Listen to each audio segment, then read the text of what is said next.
Up to this point, we have focused primarily on British and American workers and their efforts to improve wages and working conditions through trade unions. On the European continent, however, workers often pursued a different strategy. Rather than concentrating mainly on union organization, many workers formed and supported political parties, most of which were influenced by the ideas of Karl Marx. By the late 19th and early 20th centuries, these socialist and Labour parties had become some of the most powerful and influential forces in European politics. The first major socialist political organisation was founded in London in 1864 and was known as the International Working Men's Association, more commonly called the First International. Although its name suggested a broad worker-led movement, surprisingly few actual workers attended its founding meeting. Instead, the gathering was dominated by intellectuals and political activists, the most influential of whom was Karl Marx. Marx quickly emerged as the organization's leading voice and played a central role in shaping its goals and message. While the First International helped spread socialist ideas and foster cooperation among reformers across Europe, its greatest legacy was laying the groundwork for future socialist movements.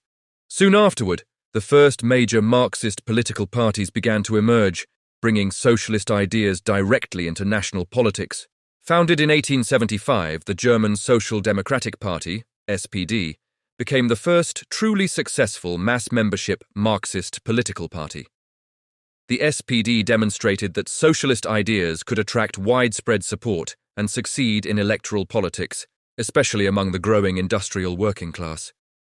Its success inspired similar movements throughout Europe.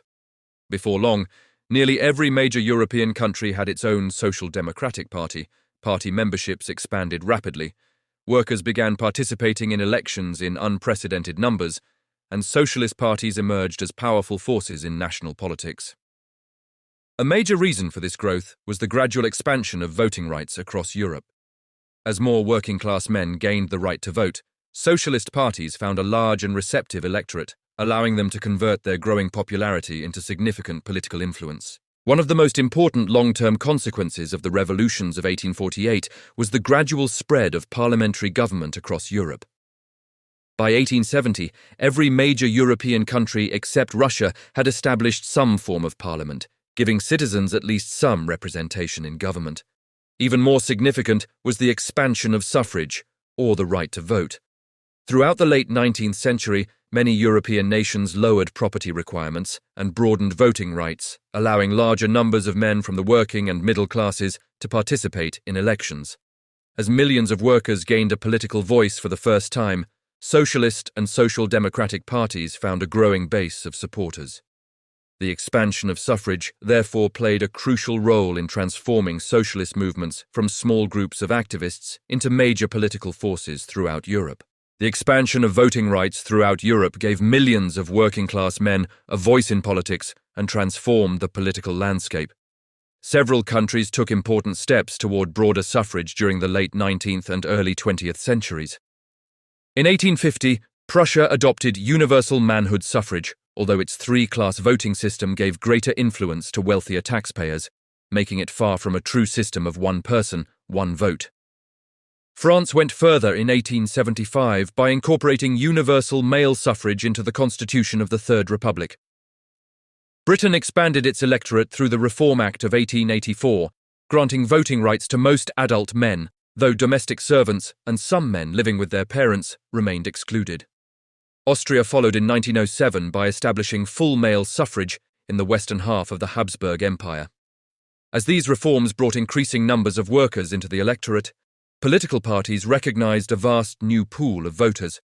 Socialist and social democratic parties in particular benefited from this change, as they sought to represent the interests of the growing industrial working class and gained significant political influence through the ballot box. Social democratic parties recognized that the expansion of voting rights gave workers a powerful new way to influence government.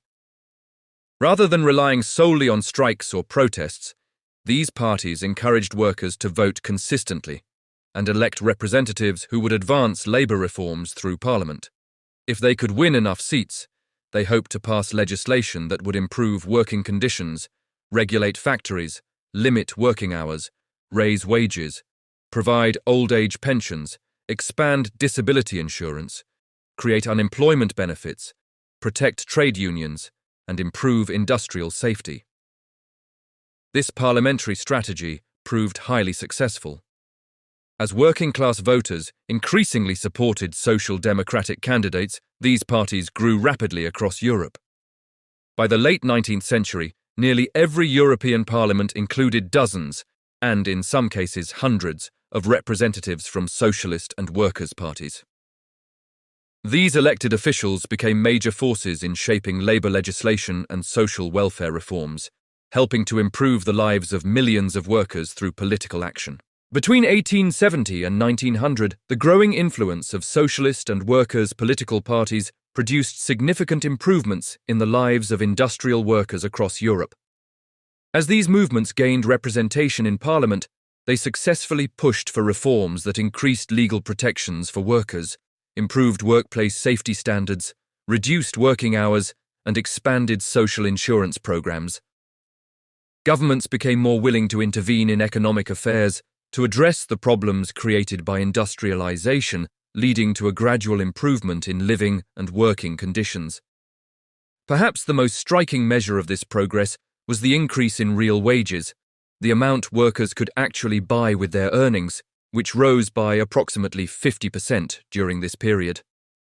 These gains demonstrated that workers could achieve meaningful change not only through strikes and trade unions, but also through political participation, legislative action, and sustained organization within democratic institutions.